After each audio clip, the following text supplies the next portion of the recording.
चलो चलो भाई चलो, तो आज से क्लास स्टार्ट किया जाए। अब कल तो क्लास तुम्हारा छूट गया था, तो देखो ध्यान से। पिछले वाले क्लास में हम लोगों ने सारा कुछ लगभग कंप्लीट कर चुका है, बस एक तुम्हारा लास्ट टॉपिक बचा हुआ है न्यूट्रिशन से एक्सक्रीशन में। भी आज ये चैप्टर हम लोग कंप्लीट कर ले, तो थोड़ा सा जल्दी करने की कोशिश करते हैं, ताकि आज अगर ये चैप्टर हमारा कंप्लीट हो जाएगा तो कल हम लोग फिर मैथ्स में वापस से जंप कर जाएंगे। ठीक है, चलो ठीक है, फटाफट लगाओ हेडिंग यहाँ पे एक्सक्रीशन। वेट, मेरे को थोड़ा सा इसका कलर चेंज कर लेने दो। अच्छा ठीक, ऑडियो वीडियो क्लियर है ना? हाँ ठीक, गुड। चलो, तो एक्सक्रीशन, इसके बारे में तुमको मैं डेफिनेशन पिछले वाले क्लास में लिखवा दिया था। ठीक, एक्सक्रीशन से रिलेटेड जो डेफिनेशन है उसको मैंने तुमको कल, सॉरी, प्रीवियस क्लास में तुमको नोट डाउन करवा दिया गया था। तो आज हम लोग एक्सक्रीशन जो है इसके बारे में और आगे डिटेलिंग करते हुए चलेंगे। ठीक है, तो सबसे पहला हम लोग को देखना है एक्सक्रीशन इन यूनिसेल्युलर ऑर्गेनिज्म। बहुत ही छोटा सा टॉपिक है, पहले इसको कंप्लीट करेंगे, इसके बाद फिर ह्यूमन बींग्स पे चलेंगे, और फिर फाइनली प्लांट्स का एक्सक्रीशन हम लोग कंप्लीट करेंगे, और फिर पूरा चैप्टर रैप अप कर दिया जाएगा। ठीक, चलो देखो, इन यूनिसेल्युलर ऑर्गेनिजम्स, तो देखो यूनिसेल्युलर ऑर्गेनिजम्स के केस में हम लोग सिर्फ और सिर्फ जो देखे हुए थे, तो न्यूट्रिशन कंप्लीट कर चुके थे, उसके बाद फिर रेस्पिरेशन, तो उनमें रेस्पिरेशन करवाने के लिए सिर्फ और सिर्फ एक ही तो सेल होगा। गैस जो रहता है उसका भी एक्सचेंज जो रहता है वो डिफ्यूजन के प्रोसेस के थ्रू हो जाता है। तो बाकी सारे लाइफ प्रोसेस को देख चुके हैं। लास्ट जो बचा हुआ यूनिसेल्युलर ऑर्गेनिज्म के लिए मेनली हमको इसको भी देखना है, किसके लिए? अमीबा के लिए। इसको हम लोग मेनली किसके लिए देखने वाले हैं? अमीबा के लिए। ठीक, तो अमीबा जो रहता है ये एक्सक्रीशन परफॉर्म करवाने के लिए, या फिर जो यूनिसेल्युलर ऑर्गेनिजम्स होते हैं इनमें एक्सक्रीशन का जो प्रोसेस रहता है, इसके लिए इनके ही बॉडी में एक सेल ऑर्गेनल जो कि काम आने वाला है एक्सक्रीशन के लिए। ठीक है, तो इनके बॉडी में सेल ऑर्गेनल्स बहुत सारे होते हैं, उनमें से एक सेल ऑर्गेनल होता है वैक्यूल्स। वैक्यूल्स, तो वैक्यूल्स जो रहता है, वैक्यूल्स जनरली हम लोगों को ह्यूमन बॉडी में भी प्रेजेंट होंगे, प्लांट बॉडी में भी प्रेजेंट होते हैं। एनिमल मतलब कि कोई सा भी ऑर्गेनिज्म अगर है तो उसके सेल में वैक्यूल्स प्रेजेंट होते हैं जनरली। ठीक है, तो वैक्यूल जो रहता है ये मेनली तीन टाइप्स के होते हैं। वैक्यूल जो रहते हैं ये मेनली तीन टाइप्स के होते हैं। एक को हम लोग बोलते हैं फूड वैक्यूल, एक को हम लोग बोलते हैं सेप वैक्यूल, और तीसरे वाले को बोला जाता है इसमें से कॉन्ट्रैक्टाइल वैक्यूल। ये हो जाएगा कॉन्ट्रैक्टाइल वैक्यूल, मतलब वो वैक्यूल जो कॉन्ट्रैक्ट करता है। क्लियर? अब समझो ध्यान से, जब अमीबा डाइजेशन के थ्रू फूड इंटेक किया हुआ था तो उस इंटेकन फूड को वो फूड वैक्यूल में स्टोर करके रखता है।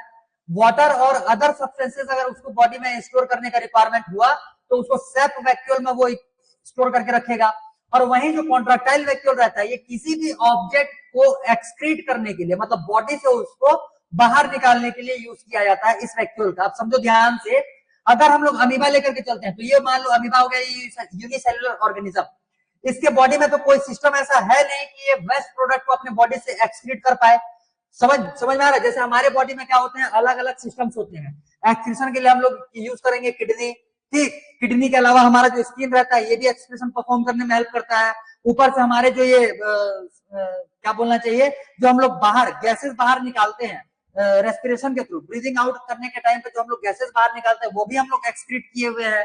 ठीक, क्योंकि समझो ब्रीदिंग के थ्रू ब्रीद आउट करने के टाइम पे जो हम लोग गैस बाहर निकाले हैं उसको एक्सक्रीशन हम लोग बोल सकते हैं। रीजन क्या है? एक्सक्रीशन में हम लोग उन सारे मटेरियल्स को बॉडी से बाहर निकालते हैं जिनका फॉर्मेशन हमारे बॉडी के इनसाइड में मेटाबॉलिक प्रोसेसेस के थ्रू होता होगा। तो कार्बन डाइऑक्साइड में मेटाबॉलिक प्रोसेस मतलब ग्लूकोज के ब्रेकडाउन के थ्रू होता है, इसका मतलब वो एक कैटाबॉलिक प्रोसेस होता है। और कैटाबॉलिक प्रोसेस होने की वजह से उसमें जो बाई प्रोडक्ट बन करके आया हुआ है कार्बन डाइऑक्साइड, उसको बॉडी से बाहर निकालने के प्रोसेस को हम लोग एक्सक्रीशन बोल सकते हैं। क्लियर हुआ इतना? अब देखो, ये हो गया अमीबा। अमीबा में ये मान लो हो गया न्यूक्लियस। इसके बॉडी में इसने क्या किया हुआ है, अभी फूड इंटेक करने के बाद सबसे पहला उसका डाइजेशन करने वाला है। आफ्टर डाइजेशन इसके बॉडी में अभी वेस्ट प्रोडक्ट बनने वाले हैं। उन वेस्ट प्रोडक्ट को ये क्या करेगा, ऐसे छोटे से वैक्यूल में वेस्ट प्रोडक्ट सारे को स्टोर करके ऐसे रख लेगा। आगे समझ में? और ये जो वैक्यूल रहता है ये कॉन्ट्रैक्टाइल वैक्यूल है, मतलब ये ऐसे स्क्वीज होता है। जब भी चीजें स्क्वीज होती है तो उसके अंदर का मटेरियल बाहर आ जाता है। अब होगा क्या, धीरे धीरे करके ये जो वैक्यूल है, ये वैक्यूल यहाँ से इधर सरकना चालू करेगा और आ जाएगा पूरे के पूरे उसके मेम्ब्रेन के पास। जैसे ही बॉडी के मेम्ब्रेन के पास ये आता है, यहाँ पे एक छोटा सा पैसेज बना लेगा, ऐसे छोटा सा एक रास्ता बना लिया यहाँ से। जैसे ही छोटा सा रास्ता बनेगा, ये अपने आप को ऐसे स्क्वीज कर लेगा, ये अपने आप को स्क्वीज कर लेगा। जब ये अपने आप को स्क्वीज कर लेगा, अपने आप को कॉन्ट्रैक्टाइल कर लेगा, तो ये जो वेस्ट मटेरियल है, ये वेस्ट मटेरियल जो है, ये इसके बॉडी से अब क्या हो जाएगा, बाहर हो जाएगा, और ये वेस्ट मटेरियल बॉडी से बाहर निकल गया, वापस ही अपने आप को ज्वाइन कर लेगा, और ये जो अमीबा है ये एक्सक्रीशन परफॉर्म कर लेगा। इतने में क्लियर हो गया ये। इस टाइप से किसी एक यूनिसेलुलर बॉडी के और सॉरी यूनिसेलुलर ऑर्गेनिजम्स के बॉडी से एक्सक्रीशन परफॉर्म किए जाते हैं। यहाँ पे कौन सा फैक्टर या कौन सा पार्ट या कौन सा सेल ऑर्गेनेल बहुत इंपॉर्टेंट रोल प्ले करता है बोलने से यहाँ पे तुम्हारा आ जाएगा ये कॉन्ट्रैक्टाइल वैक्यूल। कॉन्ट्रैक्टाइल वैक्यूल जो रहता है, ये सब्सटेंस को स्क्वीज करके बॉडी से एक्सक्रीट करने में हेल्प करता है। डाइजेस्टेड फूड के डाइजेशन के बाद जो वेस्ट प्रोडक्ट बनते हैं, सबसे पहला ये स्टोर करके अपने वैक्यूल के इनसाइड में ले लेगा, उसके बाद उसको सेल मेम्ब्रेन के पास जाकर के स्क्वीज करके बॉडी से एक्सक्रीट आउट कर देगा। क्लियर हो गया इतना? इतना समझ में आया?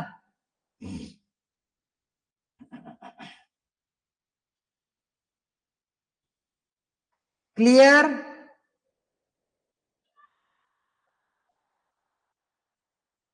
Clear, good.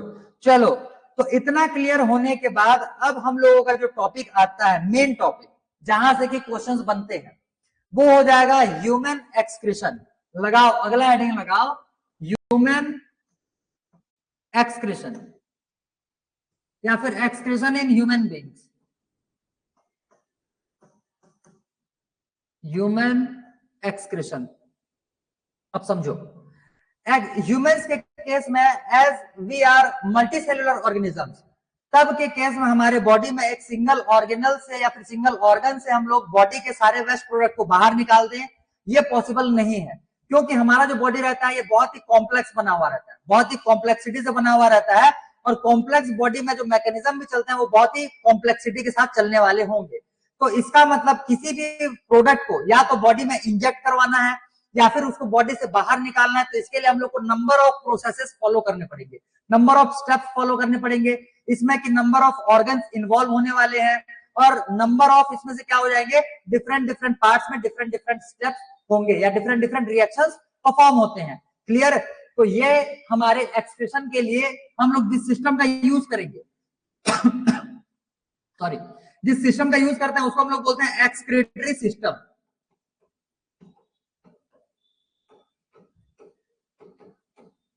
सिस्टम, ये सिस्टम क्या इन्वॉल्व हो, सॉरी क्या चीज कंटेन करेगा, क्या इन्वॉल्व करेगा बोलने से यहाँ पे मेनली इन्वॉल्व होता है किडनी। किडनी ये होता है हमारा एक्सक्रीटरी ऑर्गन।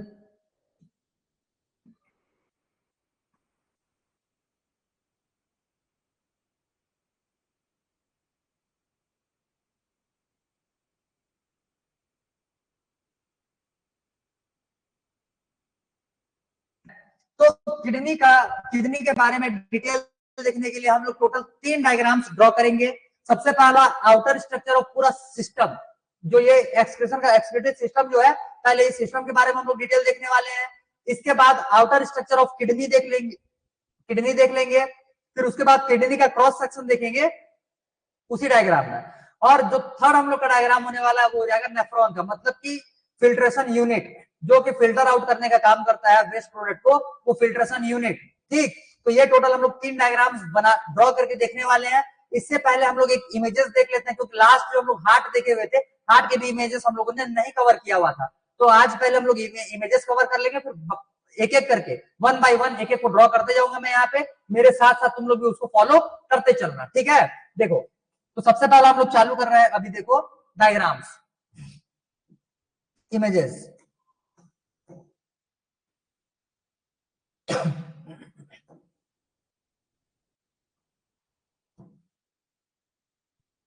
पहले ट्रांसपोर्टेशन से रिलेटेड डायग्राम्स देख लेते हैं, क्योंकि लास्ट क्लास में ये छूटा हुआ था।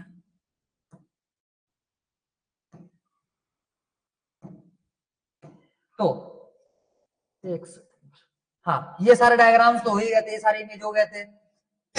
ये था तुम्हारा डबल सर्कुलेटरी सिस्टम के लिए इमेज डायग्राम, ठीक है, जिसमें कि बीच में बनाया गया है हार्ट और पूरा का पूरा वेन्स, जैसा कि हम लोग ड्रॉ किए हुए थे सेम वैसे ही वेन्स वगैरह को, वेन्स आर्टरीज को बॉडी और लंग्स के बीच में इसको पूरा का पूरा बताया गया। ये हमारे डबल सर्कुलेटरी सिस्टम का क्या है, डायग्राम है। डबल सर्कुलेटरी सिस्टम में ब्लड जो रहता है वो हार्ट से एक सर्कुलेशन में 2 बार पास होता है, ठीक। नेक्स्ट ये हो जाएगा तुम्हारा हार्ट का चैम्बर, इसमें एकदम बढ़िया से दिख रहा होगा, देखो ध्यान से क्लैरिटी के साथ इसमें हार्ट के तुम्हारे चैम्बर्स दिख रहे होंगे। ये देखो ऊपर ऊपर में ये तो होल्स दिख रहे हैं, ये है तुम्हारा एट्रिया का एरिया, ये दोनों हो जाएंगे एट्रिया, ये हो जाएगा लेफ्ट एट्रियम, ये हो जाएगा राइट एट्रियम। इसके बाद ये देखो ये धागे धागे टाइप का निकला हुआ है, ये होते हैं वो 2 वाल्व्स, एक हो जाएगा ये देखो इसमें 3 फ्लैप है, 1 2 3 फ्लैप है, तो साइड इसमें चेंज हो जाएगा, ये हो जाएगा तुम्हारा ट्राइकस्पिड वाल्व, तो ये साइड हम लोग का कौन सा साइड हो जाएगा, राइट साइड। राइट साइड के वाल्व को बोलते हैं हम लोग ट्राइकस्पिड वाल्व। इससे पहले में इस साइड में देखो ये 1 फ्लैप हो गया, ये 2 फ्लैप हो गया, दिख रहा है।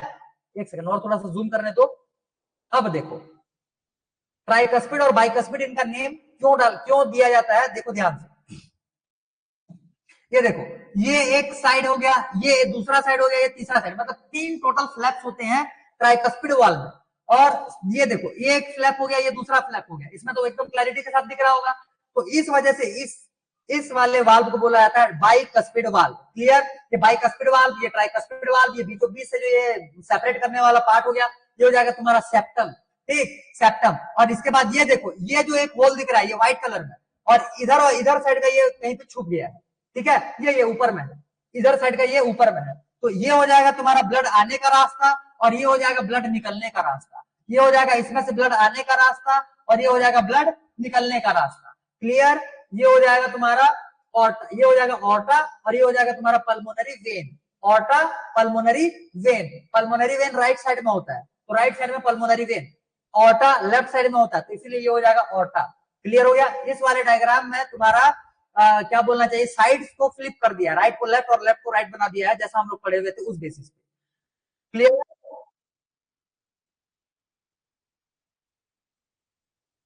हाँ ये उल्टा है, जैसा हम लोगों ने ड्रॉ किया हुआ था ये उस बेसिस पे इसमें डायग्राम को फ्लिप कर दिया, राइट को लेफ्ट और लेफ्ट को राइट बना दिया।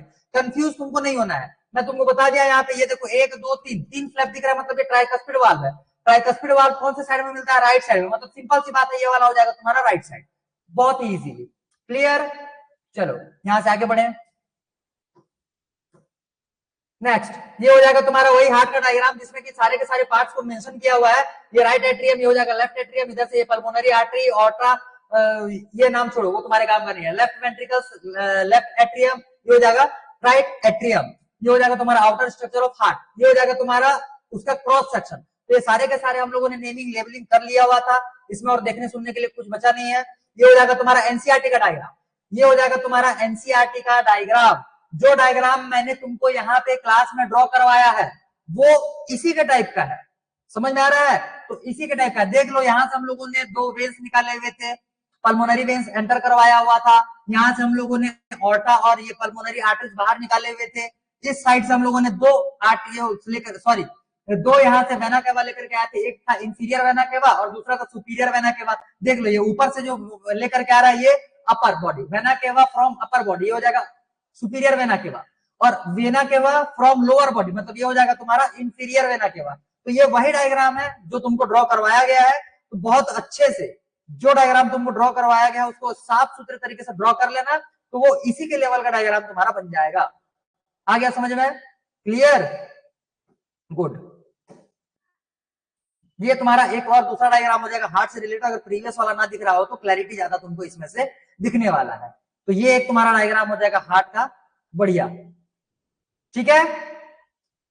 चलो तो ये हो जाएंगे तुम्हारे सारे डायग्राम। इसको बोला जाता है स्टेथोस्कोप, अगर किसी को ना पता हो तो देख लो, इसको बोला जाता है स्टेथोस्कोप। स्टेथोस्कोप के बाद हम लोग दूसरा एक और हम लोग इंस्ट्रूमेंट देखे हुए थे जो कि बीपी को मेजरमेंट करने वाला था, ठीक है, बीपी को मेजरमेंट करने वाला स्फाइग्मोमैनोमीटर। स्फाइग्मोमैनोमीटर जो रहता है ये होता है स्फाइग्मोमैनोमीटर, बीपी चेक करने के लिए इसको जनरली यूज किया जाता है। देखो अब डायग्राम ध्यान से दिख रहा होगा, ठीक, यहाँ पे एक बॉल रखा हुआ है, यहाँ पे एक क्या बोलना चाहिए, एक बैंडेज टाइप का रखा हुआ है जिसको भी यहाँ पे ऐसे करके रैप अप किया जाता है, और फिर वेट ब्लर हो गया डायग्राम, हाँ अब आ गया, तो उसको रैप अप कर दिया जाता है। रैप अप करने के बाद फिर यहाँ से उसमें से पंप से हवा भरा जाएगा, हवा भरने के बाद फिर उसमें से चेक किया जाता है कि बीपी कितना है, उसका एक अलग से मैकेनिज्म होता है। चलो ये हो गया, तो इतना कंप्लीट हो जाएगा तुम्हारा ट्रांसपोर्टेशन। अब ट्रांसपोर्टेशन के बाद अगला हम लोग को आज डायग्राम देखना था एक्सक्रीशन से रिलेटेड। तो देखो ध्यान से, पहले सारे डायग्राम्स इसका कवर करेंगे, फिर एक एक करके इसको ड्रॉ करेंगे हम लोग अपने तरीके से। देखो ये हो जाएगा सबसे पहला आउटर स्ट्रक्चर ऑफ तुम्हारा किडनी। तो किडनी जो रहता है, पहले सुन लो इसके बारे में। किडनी जो रहता है ये बिन शेप स्ट्रक्चर होता है, बिन शेप स्ट्रक्चर होता है, बिन शेप स्ट्रक्चर होगा। और ये दोनों ही, ये जो हमारा पीछे वाला साइड होता है, पीछे वाला साइड यहाँ पे ये तुमको देखने के लिए मिलता है। ठीक है, ये देख लो, ये है तुम्हारा राइट साइड का किडनी, ये हो जाएगा लेफ्ट साइड का किडनी। बताया गया था कि राइट साइड में हमारा यहाँ पे सिचुएटेड होता है लंग्स जो रहता है ये राइट साइड की किडनी को थोड़ा सा नीचे दबा देता है। ठीक है, इस वजह से राइट साइड का किडनी जो रहता है वो थोड़ा सा नीचे देखने के लिए मिलेगा, और लेफ्ट साइड का किडनी जो है थोड़ा सा ऊपर तुमको देखने के लिए मिलेगा। इस वाले डायग्राम में सब तुमको विजिबल हो रहा होगा, क्लियर। इसके बाद ये तो हो जाएगा आउटर स्ट्रक्चर। किडनी से जो पाइप बाहर निकल करके आता है, यूरिन लेकर के आता है, इसको हम लोग बोलते हैं यूरेटर, इसको बोला जाएगा यूरेटर। उसके बाद ये टैंक लाइक स्ट्रक्चर दिख रहा होगा, इसको हम लोग बोलते हैं यूरिनरी ब्लैडर, इसको बोला जाएगा यूरिनरी ब्लैडर। ये होता है किडनी से जो पाइप आएगा उसको बोलेंगे यूरेटर। यूरेटर के बाद आ जाएगा यूरिनरी ब्लैडर, और यूरिनरी ब्लैडर से जो यूरिन को बाहर निकालने का काम करता है उस स्पेसिफिक वेसल को हम लोग बोलते हैं यूरेथ्रा। क्लियर हो गया, यूरेथ्रा। ये हो जाएंगे तुम्हारे ऑर्डर। अब इसके बाद आगे अगला डायग्राम देखो, यहाँ पे ये हो जाएगा तुम्हारा किडनी का स्ट्रक्चर। तो किडनी का क्रॉस सेक्शन है, किडनी को अगर लेकर के उसको अगर इस टाइप से क्रॉस सेक्शन निकाला जाएगा तो क्रॉस सेक्शन का इमेज ये तुमको प्रोवाइड किया हुआ है ये। ठीक है, इसके पार्ट्स क्या क्या होते हैं अभी यहाँ पे मत देखो, सिर्फ डायग्राम देख ले रहा हो कि ये क्रॉस सेक्शन कैसे होता है, क्योंकि एक एक पार्ट को अगर हम लोग ड्रॉ करते हुए लेबलिंग करेंगे तो वहीं पे तुम्हारा वो याद होते जाएगा।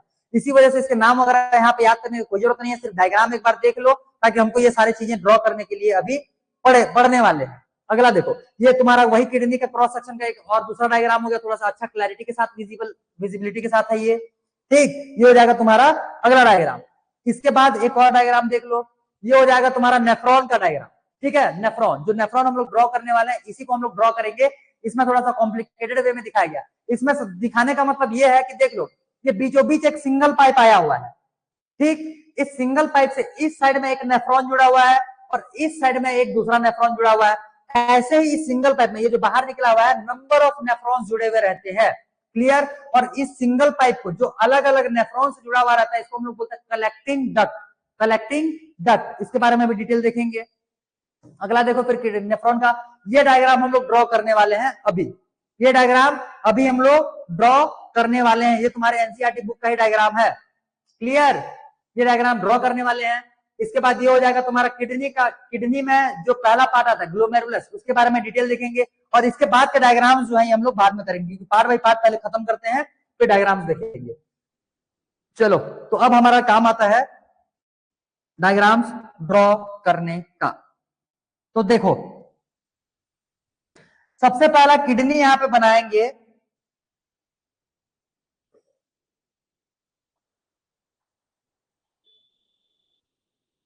तो देखो एक एक करके मैं यहाँ पे पहले किडनी ड्रॉ कर रहा हूं, दिख रहा है? नहीं,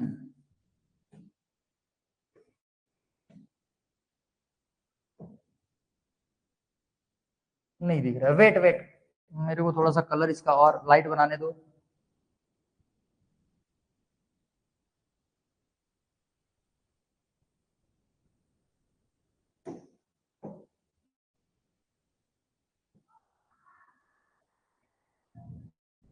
हाँ, अब दिख रहा है। चलो, अभी दिख रहा है। तो देखो किडनी का पहले डायग्राम, ये एक हो गया किडनी। एक सेकंड, मेरे को थोड़ा सा और इसको ऊपर लेने दो, ज्यादा बड़ा हो जाए। ये हो जाएगा एक किडनी, और इस साइड में हम लोग बना लेंगे ये दूसरा किडनी। ये थोड़ा सा हल्का सा ऊपर नीचे बनाने की कोशिश करना, बन जाए तो भी ठीक है, नहीं बनेगा सेम लेवल पे रहेगा तो भी ठीक है, कोई दिक्कत नहीं है। ठीक है, सेम लेवल पे रहेगा तो भी कोई दिक्कत नहीं होगा। अगला देखो, इसके बाद ये दोनों साइड में दो बिन शेप्ड किडनी हो गए। इसको सिर्फ इतना ही बना दिया तो इतने से ही काम चलेगा, क्योंकि इसमें तो हम लोग को डिटेलिंग करना है नहीं। दो बिन शेप किडनी बना दिए। बिन शेप किडनी बनाने के बाद अब इसके पास हम लोग लेकर के आएंगे ब्लड वेसल्स। तो ब्लड वेसल्स देखो कौन कौन से आते हैं, क्या क्या आएंगे। सबसे पहला तो ये एक ब्लड वेसल आया,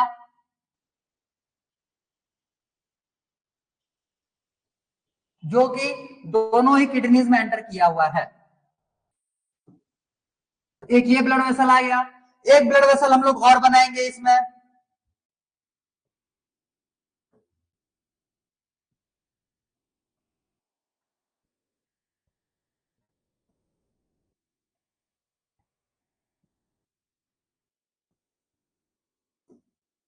ये हो जाएगा तुम्हारा दूसरा दूसरा ब्लड वेसल। ये किडनी थोड़ा सा ठीक ठाक नहीं दिख रहा है,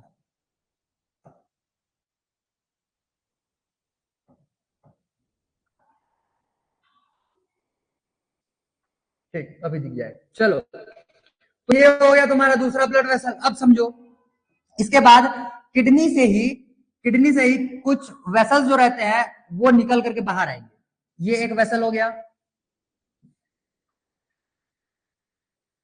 और ये हो जाएगा दूसरा वेसल। ये यहां से ये जो वेसल्स रहते हैं ये कनेक्टेड होते हैं एक टैंक लाइक स्ट्रक्चर से।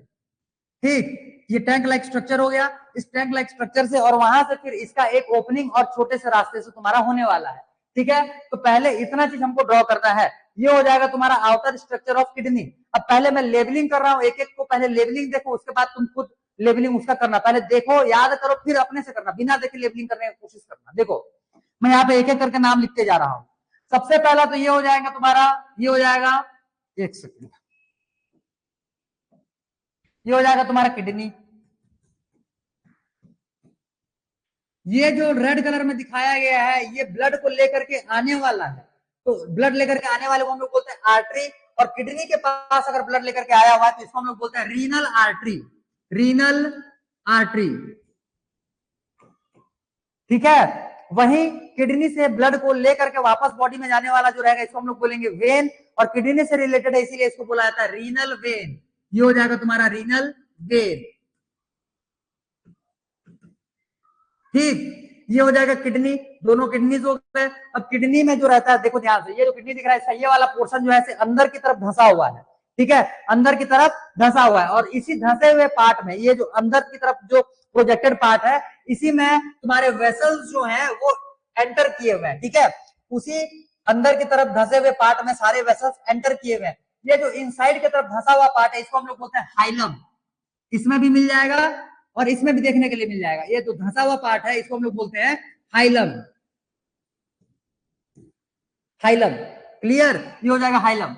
उसके बाद जो ब्लड वेसल वेस्ट प्रोडक्ट मतलब यूरिन को किडनी से बाहर लेकर के आता है इसको हम लोग बोलते हैं यूरेटर।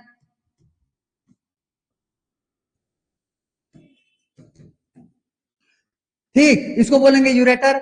उसके बाद फिर जो ये टैंक लाइक स्ट्रक्चर दिख रहा है इसको बोलते हैं हम लोग यूरिनरी ब्लैडर।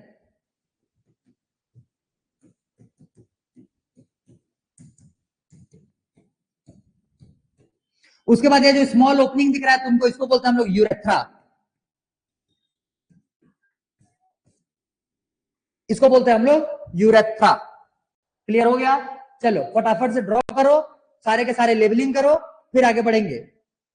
जल्दी करो, जल्दी फटाफट।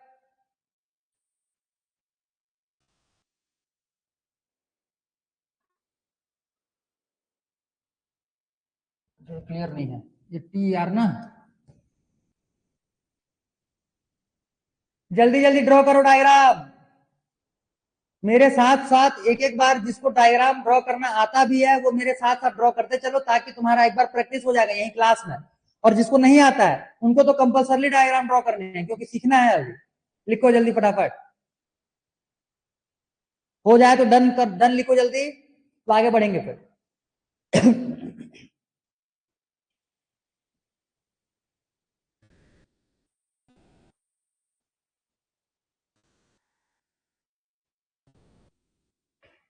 हो गया, डन, डन, ठीक, गुड। तो देखो अब जो है हम लोगों को पूरा का पूरा हमारा एक्सक्रीटरी सिस्टम जो है ये इसी किडनी के अराउंड में पढ़ना है। इसी डायग्राम से रिलेटेड हम लोग पार्ट बाय पार्ट सारे पोर्शन को कवर करने वाले हैं एक्सक्रीशन से रिलेटेड। पहला पार्ट क्या आएगा बोलने से समझो, पहला पार्ट आ जाएगा हमारा किडनी। ठीक है, किडनी के बाद फिर हम लोग देखेंगे ये यूरेटर, यूरिनरी ब्लैडर। ठीक, इसके बाद देखेंगे हम लोग यूरेथ्रा। बस ये सारे के सारे पार्ट्स, पहले किडनी, किडनी के बाद यूरेटर, यूरेटर के बाद यूरिनरी ब्लैडर, ब्लैडर के बाद यूरेथ्रा, और यूरेथ्रा कंप्लीट होने के बाद तो तुम्हारा का पूरा एक प्रोसेस देखेंगे मिक्चुरेशन, मतलब कि बॉडी से यूरिन को बाहर निकालने का प्रोसेस। इतने में हो जाएगा तुम्हारा सारा कुछ cover up human excretory system का। ठीक है, चलो तो ये डायग्राम होने के बाद अब हम लोग थोड़े से डायग्राम आगे में स्विच करते हैं, और इस डायग्राम के बाद अब तुम लोग पहला हेडिंग लगाओ किडनी। इस डायग्राम के बाद पहला हेडिंग लगाओ किडनी।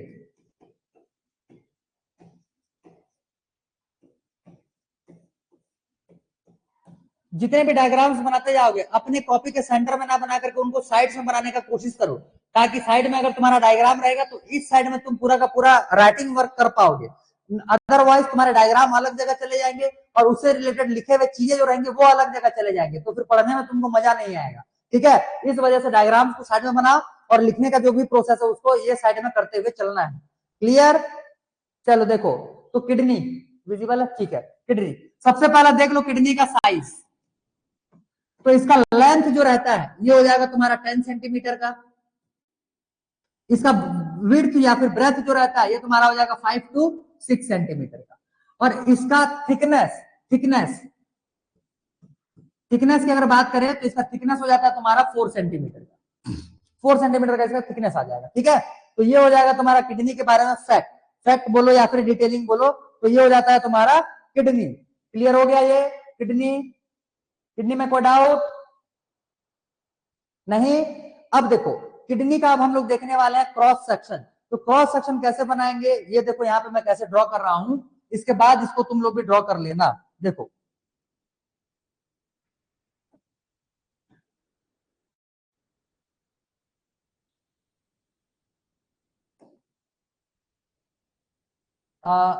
इसको नोट डाउन कर लिया क्या?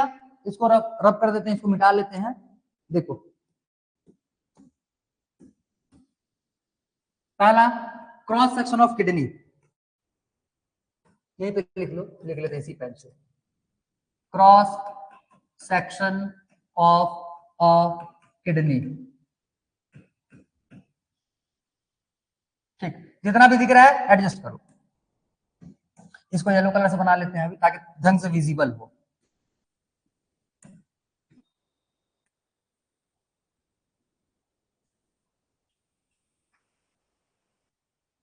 ये हो जाएगा तुम्हारा किडनी का एक क्रॉस सेक्शन।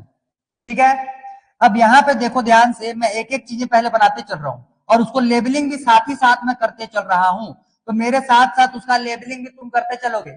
सबसे पहला ये किडनी का एकदम बाहर का पोर्शन हो गया, एक पाउच लाइक स्ट्रक्चर होता है। पाउच लाइक स्ट्रक्चर होता है, किडनी से रिलेटेड चीजों को हम लोग रीनल वर्ड से रिप्रेजेंट करते हैं। तो इस पाउच को हम लोग बोलेंगे रीनल कैप्सूल। रीनल कैप्सूल, ठीक, इसको बोलता है रीनल कैप्सूल। पूरे का पूरा किडनी जो है इसी कैप्सूल के अंदर में तुमको देखने के लिए मिलेगा। इसके बाद रीनल कैप्सूल के बाद यहाँ पे भी हम लोग का आ जाएगा किडनी। अब किडनी के दो पार्ट्स आ जाएंगे, मेनली दो पार्ट्स हम लोग को देखने हैं। एक पार्ट को हम लोग बोलते हैं यहाँ पे, बेटे यहीं पे मैं पहले ड्रॉ कर लेता हूँ।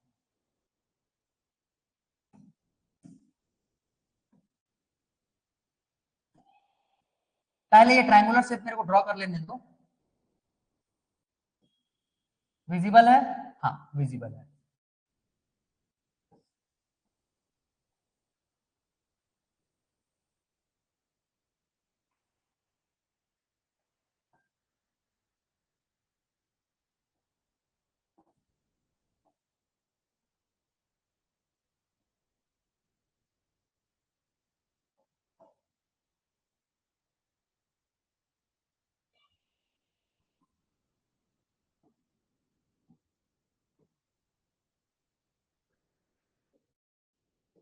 ये इस टाइप से पहले ड्रॉ कर लो। ठीक है, अब देखो यहां से हम लोगों का जो किडनी रहता है ये दो पार्ट्स में डिवाइड हो जाता है। दो पार्ट्स में डिवाइड करने का मतलब क्या होगा, देखो ध्यान से यहाँ पे, ये तो एक सबसे पहला तो ये गया, इसके बाद ये पूरा का पूरा इसका पोर्शन आ जाएगा, फिर यहाँ पे ये ढका हुआ है। ये देख लो एक एक करके मैं यहाँ पे ऊपर से भी बना दे रहा हूँ।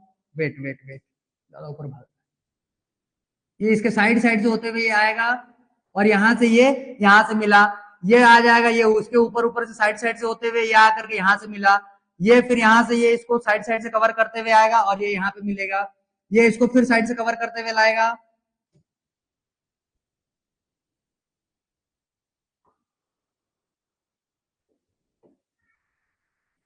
ये हो जाएगा अभी पूरा का पूरा किडनी का एक स्ट्रक्चर। अब समझो, ये जो पूरा का पूरा रीजन तुमको दिख रहा है, इसको मैं डॉट डॉट से इसको मैं फिलअप कर दे रहा हूं, ठीक है।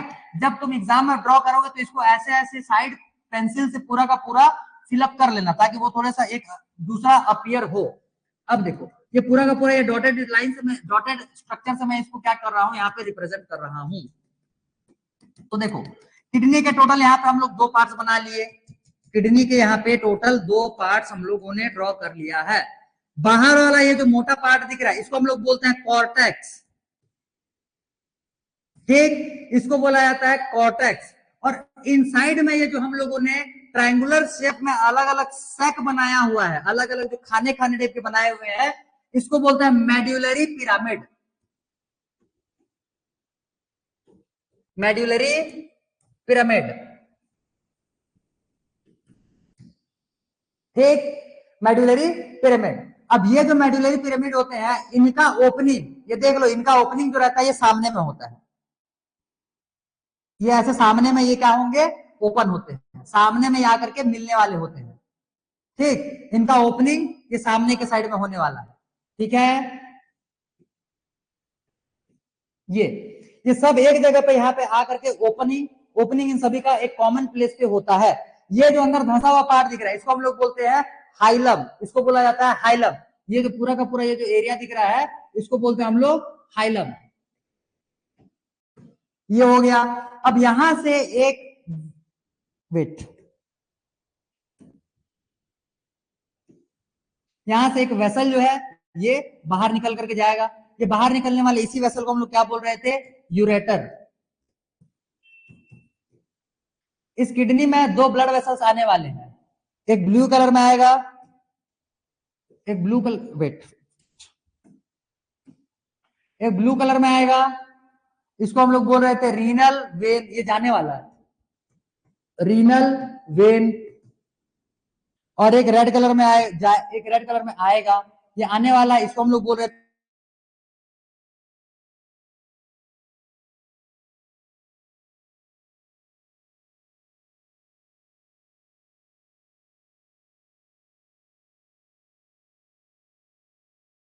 सेकंड ना, थोड़ा सा कनेक्शन अनस्टेबल हो रहा है।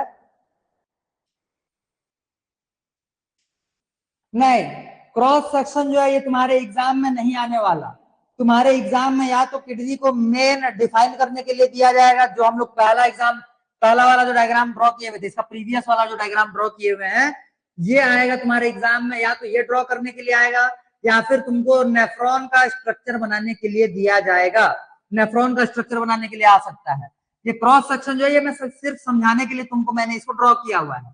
आ गया समझ में? तो देखो यहाँ पे ध्यान से, ये हो जाएगा तुम्हारा पूरा का पूरा कॉर्टेक्स एरिया। कॉर्टेक्स के बाद ये मेड्यूलरी पिरामिड हो गया, और इन्हीं मेड्यूलरी पिरामिड के इनसाइड में किडनी, सॉरी, जो हम लोगों का फिल्ट्रेशन यूनिट रहता है, जिसको हम लोग क्या बोल रहे थे, नेफ्रॉन। नेफ्रॉन का अरेंजमेंट कैसे होता है, ये ध्यान से देखो। आधा नेफ्रॉन जो रहेगा ऐसे, ये आधा नेफ्रॉन जो रहता है ये ऊपर में रहता है, और आधा नेफ्रॉन जो है ये नीचे में आएगा, ये इस टाइप से। ये जो घुमा हुआ पार्ट दिख रहा है ना तुमको, ये आधा नेफ्रॉन जो है ये ऊपर में रहेगा, आधा नेफ्रॉन का पार्ट जो रहता है वो नीचे में। इसका मतलब आधा जो नेफ्रॉन रहता है ये तुम्हारे कॉर्टेक्स रीजन में मिलता है, और आधा जो नेफ्रॉन रहेगा ये तुम्हारे मेड्यूलरी पार्ट में देखने के लिए मिलेगा। इस टाइप से पूरे के पूरे नेफ्रॉन्स का अरेंजमेंट होता है किडनी के अंदर में। क्लियर हो गया? नंबर ऑफ नेफ्रॉन्स एक किडनी कंटेन करने वाला है, और नेफ्रॉन जो रहते हैं ये बेसिक फिल्ट्रेशन यूनिट या फिर स्ट्रक्चरल यूनिट ऑफ किडनी इनको बोला जाता है, या फिर बेसिक फंक्शनल यूनिट भी इन्हीं को बोला जाएगा किडनी का। तो क्या हो जाएगा अगला स्ट्रक्चर हम लोगों का, नेफ्रॉन। ठीक है, यहां तक का लेवलिंग करो जल्दी, फिर नेफ्रॉन का स्ट्रक्चर चालू करेंगे। इंपॉर्टेंट वही है तुम्हारे लिए, जल्दी करो जल्दी, मैं थोड़ा सा कनेक्शन चेक कर रहा हूं तब तक।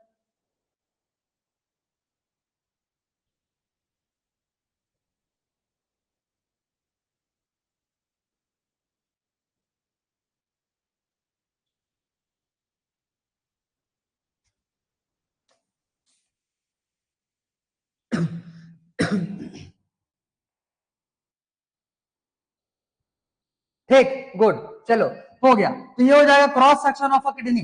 अब हम लोग अगला जो ड्रॉ देखने वाले हैं, अगला ड्राइंग जो देखने वाला है, पहले लिखो इसमें नेफ्रॉन। इसका डायग्राम मोस्ट इंपॉर्टेंट,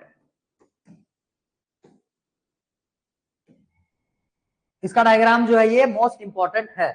इसको किसी भी हाल में पूरा का पूरा अच्छे से तुमको ड्राइंग करना सीखना पड़ेगा, क्योंकि मोस्ट चांसेस है एग्जाम में इस बार का ये तुमको क्वेश्चन में ड्रॉ करने के लिए या फिर लेबलिंग करने के लिए आ सकता है। ठीक, तो देखो हम लोग एक एक पार्ट को पहले इसका ड्रॉ करते जाएंगे, उनके लेबलिंग देखते हुए चलेंगे, और उसके बाद फाइनली सारे जो डायग्राम्स अभी तीनों देखे हुए थे इनको समराइज करूंगा, उनको सारे को मर्जअप करेंगे। उसके बाद फिर जब सारे के सारे डायग्राम्स एक दूसरे से कनेक्ट हो जाएंगे, उसके बाद फिर हम लोग इसके प्रोसीजर को देखने वाले हैं। ठीक है, तो देखो अगला जो पार्ट है ये हो जाएगा हमारा नेफ्रॉन। तो नेफ्रॉन का स्ट्रक्चर कैसे बनता है, देखो ध्यान से। सबसे पहला तो नेफ्रॉन का एक पार्ट बनाओ जिसको हम लोग बोलते हैं बोमेन्स कैप्सूल।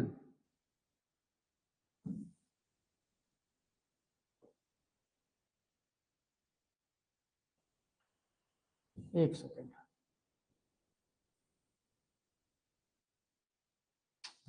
वेट,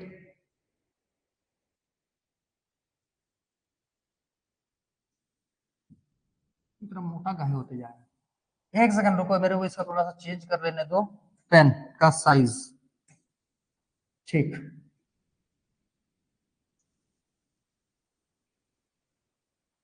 गुड, ये हो जाएगा बोमेन्स कैप्सूल।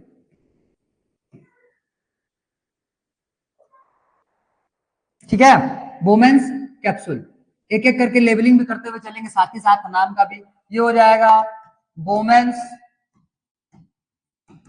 कैप्सूल। ठीक है, बोमेन्स कैप्सूल से फिर यहां से हम लोग निकालेंगे इसके पाइप। ये आ गया,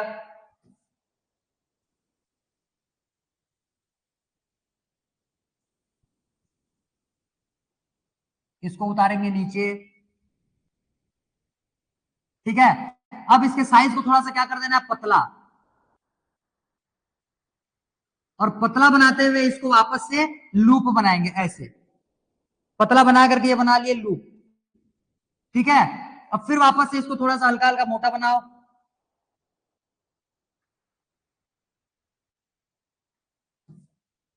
ये थोड़ा ज्यादा मोटा हो गया, वेट वेट, यहां से ये लेकर के आओ वेसल, इसका साइज होना चाहिए पतला, और यहां आने के बाद ये हल्का सा मोटा हो गया। अब इसको ऊपर आगे लेकर के जाओ,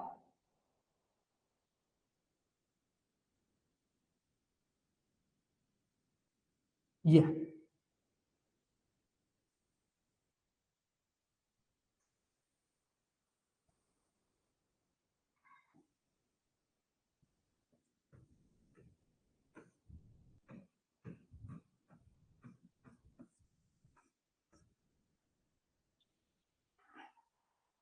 इसको और थोड़ा सा ऊपर करने दो।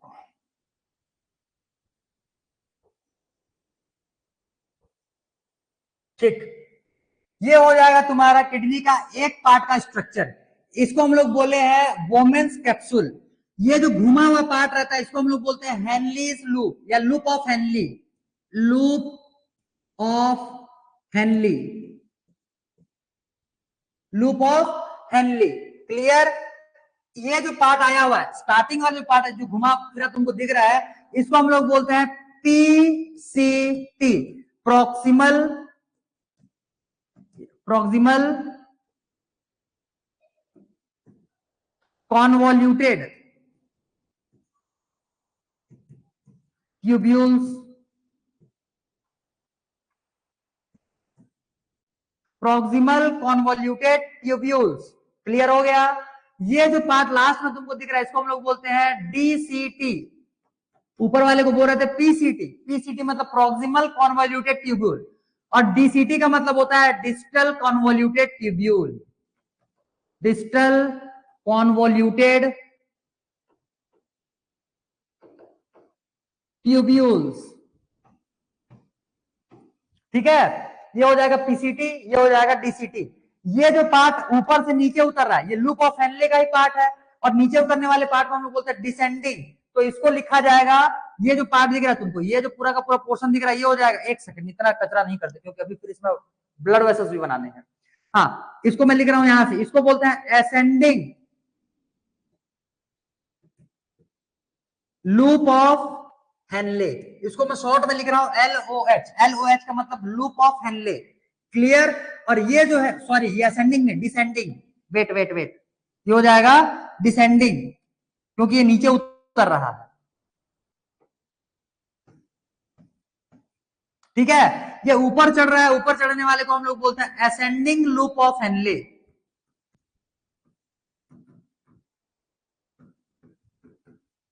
ये तो लूप ऑफ हेनले का पूरा पार्ट हो गया।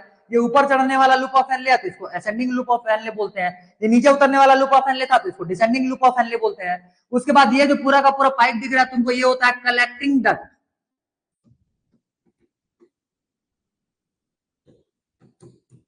अगर आज में सारे के सारे लेबलिंग याद हो जाते हैं तभी हम लोग आगे का प्रोसीजर पढ़ेंगे, क्योंकि एक बार में खत्म करने के चक्कर में अगर पूरा बर्डन बढ़ना चालू हो जाएगा, अगर चीजें याद नहीं हो पाएगा तो कोई मतलब का नहीं है। भले ही एक क्लास हम लोग और ले लेंगे, क्योंकि अभी तुम लोगों का मान करके चलो दिवाली के बाद जो संडे आने वाले हैं, हम लोग फिर संडे संडे को भी क्लास लेने वाले हैं। ठीक है, तो संडे को भी अगर क्लास होगा तो इसका मतलब तुम्हारा कोर्स आराम से कवर अप हम लोग कर लेंगे। ठीक, लेकिन बर्डन लेते हुए हम लोग को नहीं पढ़ना है, आराम आराम से पढ़ेंगे, ताकि जो भी चीजें हम लोग एक बार पढ़ लिए यहाँ पे उसको वापस एग्जाम के टाइम में सिर्फ रिवाइज अगर कर लेते हैं तो हमारे दिमाग में बैठ जाना चाहिए।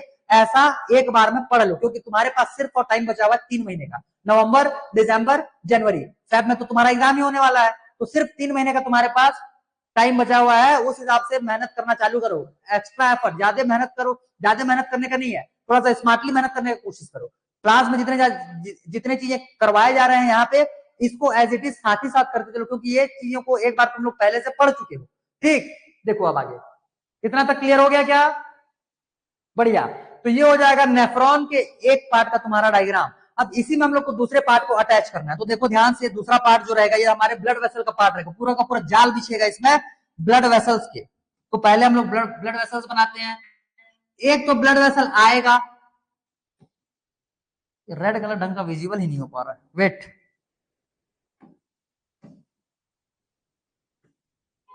देखो, एक ब्लड वेसल आएगा, आ करके ये जाएगा, ये आया और पूरा का पूरा अंदर के साइड में ये वेट, थोड़ा सा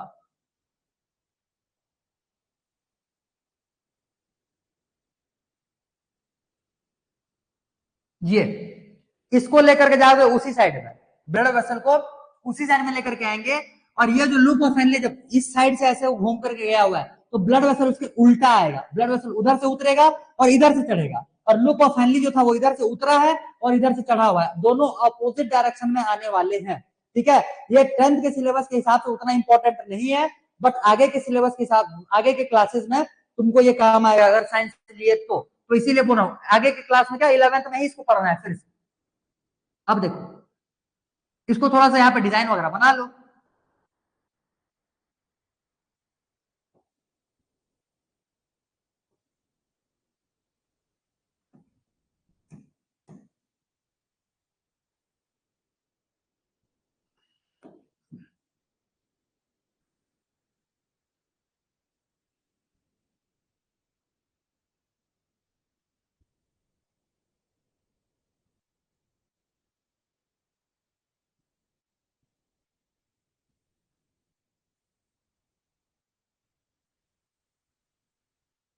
देखो, जहां जहां तक मैं लाइन खींच रहा हूं, अगर जिसको ड्रॉ करना आ जाता है तब तो बढ़िया है, नहीं आता है तो मैं जहां तक लाइंस वगैरह खींच रहा हूं यहीं तक तुम भी लाइंस खींचने का कोशिश करो।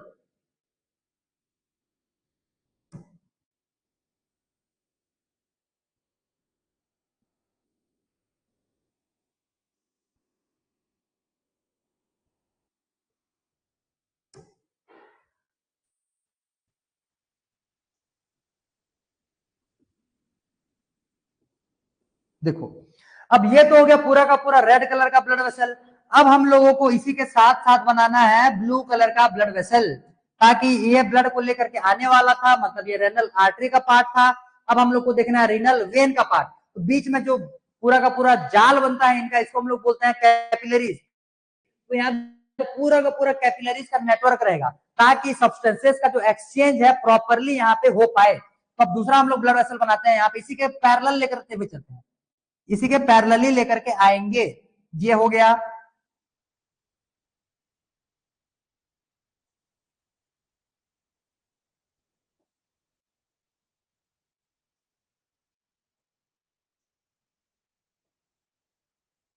ये हो गया इतना। अब इसके बाद ये जो ब्लड वेसल इधर से आया हुआ है, इसको अब यहां से हम लोग बाहर निकाल देंगे। ठीक है, वेट।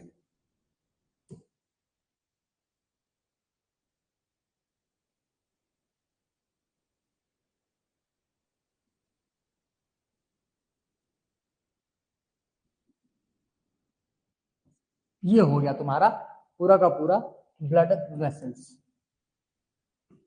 देख लो, डायग्राम्स तुमको इतने ड्रॉ करने पड़ेंगे।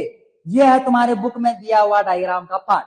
ठीक है, ये तुम्हारे डायग्राम्स इतने ड्रॉ करने पड़ेंगे तुमको। एनी हाउ ये प्रैक्टिस करना है, किसी भी हाल में इतना प्रैक्टिस नहीं करोगे, एग्जाम में इस बार का चांसेस है कि तुम्हारा नेफ्रॉन से रिलेटेड डायग्राम बनाने के लिए आ जाए। आ गया समझ में? स्टेप बाय स्टेप में कैसे चला हुआ था, ये डायग्राम को ड्रॉ करने के लिए देखा तुम लोगों ने, और ये डायग्राम ड्रॉ कर लिए।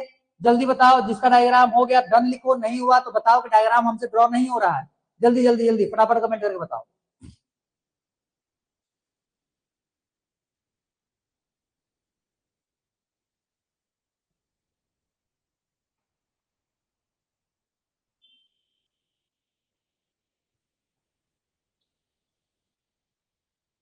गुड। अब देखो, अगर ये सारे के सारे हम लोगों ने तो किडनी के सॉरी नेफ्रॉन के एक पार्ट का लेवलिंग कर लिया था, दूसरे पार्ट का लेवलिंग देखो। जो ब्लड वेसल ब्लड लेकर के आता है, जो ब्लड वेसल, जैसे ये एक सेकंड ना, यहाँ पे एक हम लोगों को क्या करना है, एक नेटवर्क बनाना है यहाँ पे, ये ग्लोमेरुलस में।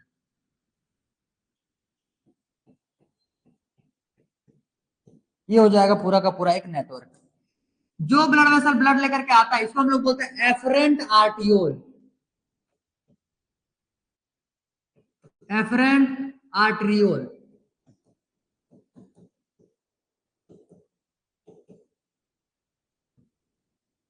इसको बोला जाएगा एफरेंट, ए लगा हुआ है, एफरेंट आर्ट्रियोल। जैसे ही ये इस वाले पार्ट में पहुंचता है, ये जो पूरा का पूरा एक बॉल लाइक स्ट्रक्चर दिख रहा है तुमको, इसको बोलते हैं हम लोग ग्लोमेरुलस।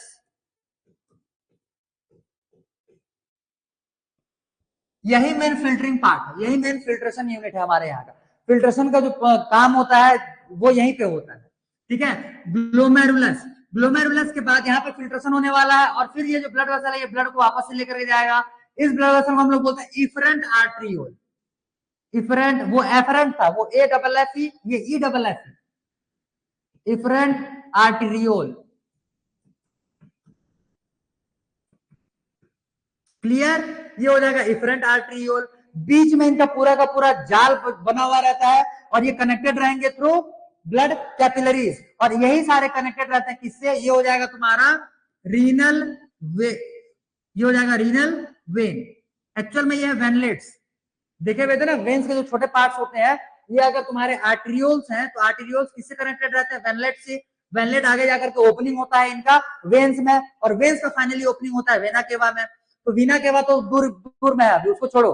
सबसे पहला ये वेनलेट्स जो है, ये वेनलेट्स अपने ब्लड को लेकर के जाएंगे, और ये कहाँ पे मिलने वाले हैं? फाइनली ये जाकर के मिलने वाले हैं वही रीनल वेन के साथ में, जो रीनल वेन हम लोग देखे हुए थे, पूरा मोटा सा स्ट्रक्चर किडनी में आने वाले। ठीक है, रीनल वेन के पास से ब्लड लेकर के जाएगा, और जो ब्लड रहेगा उसको वापस से ये रीनल वेन में मिला देता है। रीनल वेन उसको लेकर के जाएगा हार्ट के पास, हार्ट से वापस जाएगा वो कहाँ पे?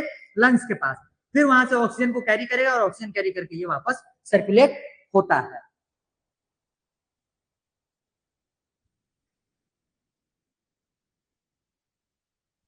आर्टरीज और वेन्स एक ही वेसल कैसे दिखेगा? ये तुमको दिख नहीं रहा है? ये वेन्स जो बनाया गया है ये ब्लू कलर में है, और आर्टरीज जो है ये रेड कलर में है।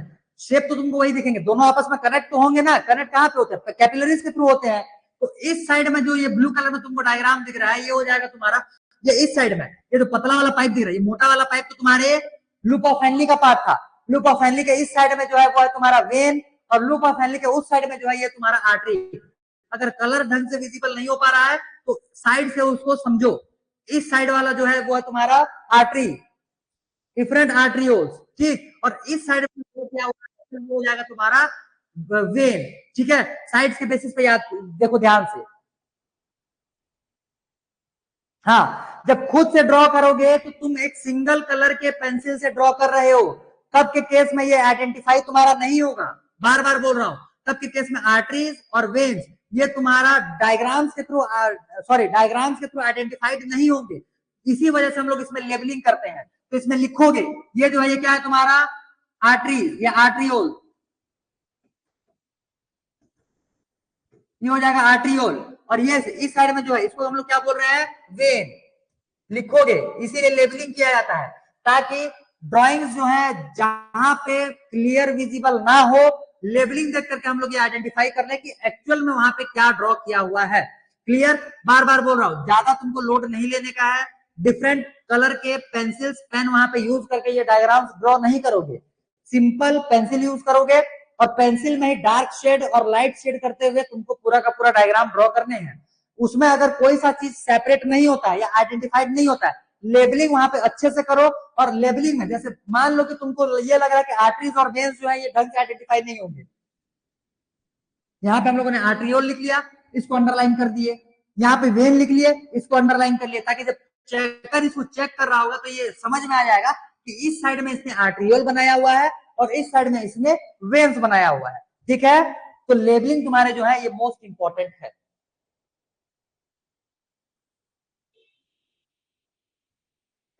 डायग्राम ढंग से समझ में आ गया?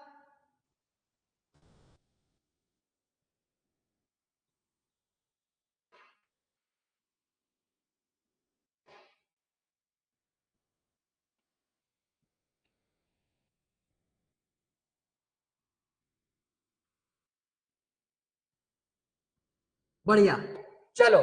तो अब इतना होने के बाद अब इन सभी चीजों के बारे में एक एक करके हमको डिटेलिंग लिखते हुए चलना है। हम लोगों ने हेडिंग लगाया हुआ था किडनी, अब किडनी के बाद एक एक पार्ट को उठाते चलो। जैसे सबसे पहला एफरेंट आर्टीरियोल से चालू करेंगे और इसको ले जाकर के पूरा यहाँ पे हम लोग को खत्म करना है। ठीक है, देखो अब किडनी में सबसे पहला नंबर पॉइंट लगाओ रीनल ट्यूब्यूल्स।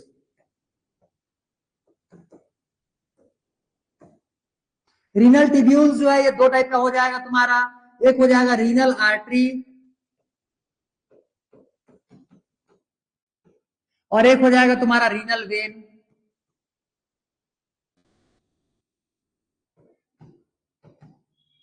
ये क्या करता है, ब्लड को किडनी तक पहुंचाने का काम करता है। तो इसमें क्या हो जाएगा, blood comes from body to kidney. इसमें क्या हो जाएगा, blood comes from kidney to body. अब रीनल आर्टरी जो है, रीनल आर्टरी के फिर दो पार्ट आ जाएंगे। अब रीनल आर्टरी से चालू करते हैं, यहीं पे लिख लो, रीनल आर्टरी के दो पार्ट हो जाएंगे, एक को बोलेंगे हम लोग एफरेंट, एक सेकंड यहाँ पे ना लिखो, अलग ही लिखो। अब देखो अगला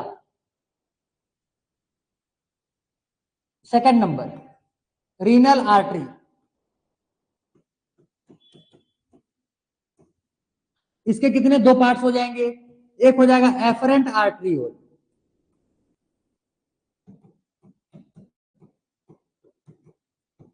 और एक हो जाएगा इफरेंट आर्टरियोल।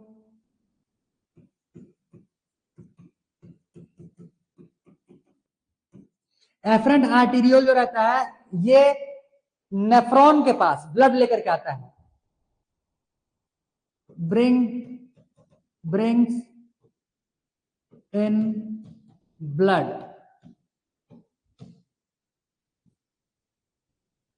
ऐसे लिखो, ब्रिंग्स ब्लड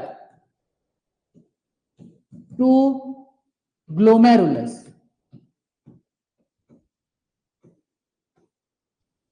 ठीक है, और इसमें क्या हो जाएगा, ब्रिंग्स, ब्लड मत लिखना इसमें, ब्रिंग्स, हाँ ब्लड ही लिख लो, ब्रिंग्स ब्लड फ्रॉम ग्लोमेरुलस। ये ग्लोमेरुलस तक ब्लड लेकर के जाएगा और ये ग्लोमेरुलस से ब्लड लेकर के आएगा, ब्रिंग्स ब्लड फ्रॉम ग्लोमेरुलस, ये ब्लड से सॉरी ग्लोमेरुलस से ब्लड को लेकर के आने वाला है। तो एक हो जाएगा एफरेंट आर्टीरियोल, दूसरा हो जाएगा तुम्हारा इफरेंट आर्टीरियोल, ये दोनों दो हो जाएंगे तुम्हारे ट्यूब्यूल्स, रीनल ट्यूब्यूल्स। क्लियर, इतना लिखो फटाफट। रीनल ट्यूब्यूल्स के बाद फिर हम लोग चालू करेंगे मैकेनिज्म ऑफ यूरिन। हो गया? बस तीसरा नंबर अब हेडिंग लगाओ इसमें, मैकेनिज्म ऑफ यूरिन फॉर्मेशन। एक सेकंड, ये मैं थोड़ा सा लिखता हूं अगले वाले पेज में, क्योंकि इसमें थोड़ा सा हम लोग को अलग अलग स्टेप्स देखने हैं।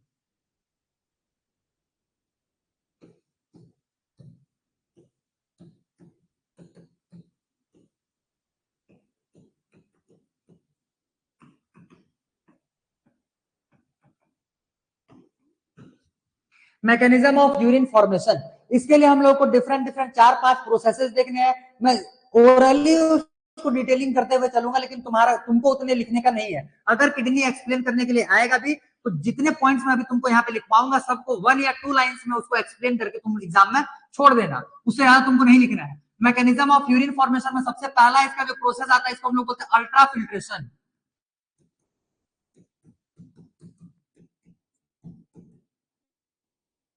सेकंड नंबर इसमें से आ जाएगा रीएब्जॉर्प्शन।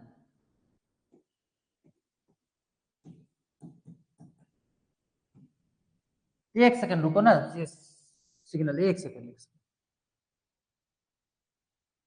हाँ नहीं चलो ठीक है। देखना अगर कनेक्शन कनेक्शन अगर थोड़ा सा भी वीक होता है तो उसको एज इट इज छोड़ देना, ठीक है? वो 1-2-3 सेकंड्स में या 5-7 सेकंड्स में वो ऑटोमेटिक स्टेबल हो जाता है। क्या एक्चुअल में थोड़ा सा नेटवर्क का प्रॉब्लम होता है, तो ये जो सेशन है ये थोड़ा सा, सॉरी, जो क्वालिटी है वीडियो ऑडियो का ये थोड़ा सा हिलने लगता है, ठीक है? देखो, तो अगला जो है ये है री एब्जॉर्प्शन। थर्ड नंबर इसमें से आ जाएगा tubular secretion. Tubular secretion,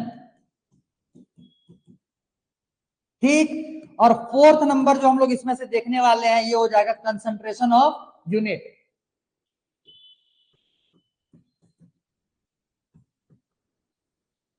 concentration of urine. तो टोटल इसमें से हम लोग को 4 स्टेप्स देखने हैं। टोटल हम लोग को इसमें से 4 स्टेप्स में यूरिन फॉर्मेशन का मैकेनिज्म समझना है। आ गया समझ में? अब देखो, अल्ट्रा फिल्ट्रेशन का मतलब होता क्या है? अल्ट्रा फिल्ट्रेशन का मतलब होता है कि बहुत तेजी से या फिर बहुत अच्छे से क्या करना है, फिल्टर आउट करना है। सब फिल्ट्रेट्स को बहुत अच्छे से फिल्टर आउट करना है, मतलब ज्यादा से ज्यादा अमाउंट में हम लोग को सब्सटेंसेस को फिल्टर आउट करके बाहर निकाल देना रहता है। तो इसमें लिखना ultra filtration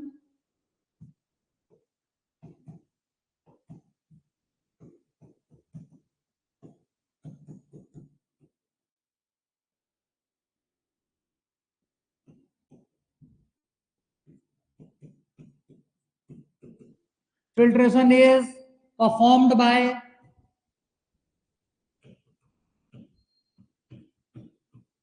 glomerulus,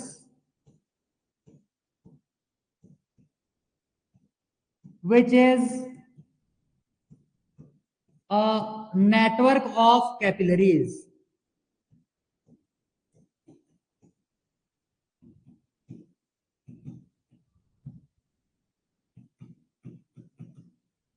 Which is a network of capillaries. एक सेकंड, नेटवर्क ना लिखो, which is a bundle of लिखो, which is a bundle of capillaries. Reabsorption का मतलब होता है कि at the place of PCT and DCT, reabsorption of एक second,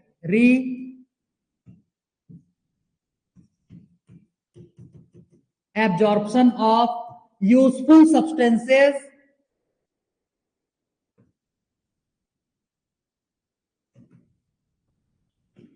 take place.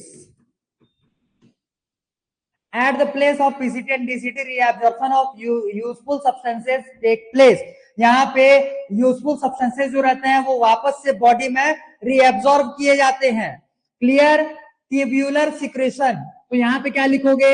Eight PCT, sorry ये लिखना है इसमें, PCT secretes K plus H plus ions for the maintenance of pH of the urine, for the maintenance of pH, मतलब acidic और basic nature को maintain करने के लिए ये ट्यूबुलर सिक्रेशन किए जाते हैं K plus H plus ions के, maintenance of pH of urine. अगला जो है कंसंट्रेशन ऑफ यूरिन, तो इसके लिए अभी जब हम लोग हार्मोन्स वाले चैप्टर करेंगे तो वहां पे एक हार्मोन देखने वाले जिसको बोलते हैं ADH, एंटी डायूरेटिक हार्मोन। इसका एक और नाम होता है, उसको बोला जाता है वैसोप्रेसिन, वैसोप्रेसिन, ठीक है। उसके बारे में अगले वाले चैप्टर में देखने वाले हैं। तो इसमें क्या हो जाएगा, ADH इसका फुल फॉर्म भी लिख देते हैं, anti diuretic hormone,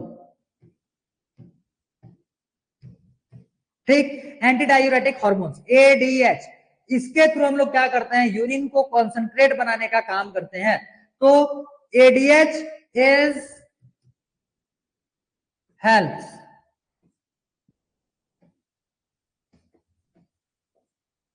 in absorption of water at DCT,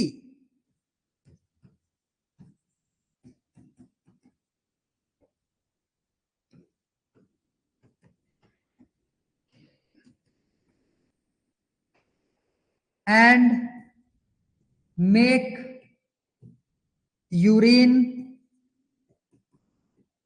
concentrated,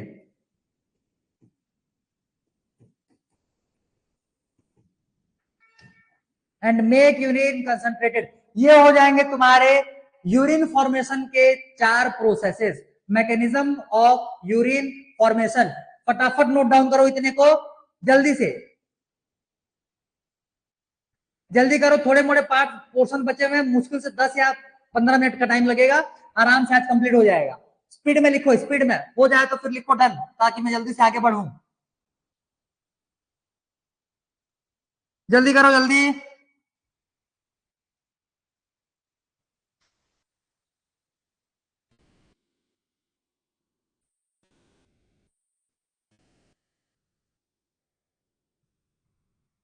अब देखो, अल्ट्रा फिल्ट्रेशन जो था ये ग्लोमेरुलस के पास हो रहा था, एफरेंट आर्टीरियोल जो था, एक सेकंड डायग्राम से पहले थोड़ा सा एक बार देख लेते हैं।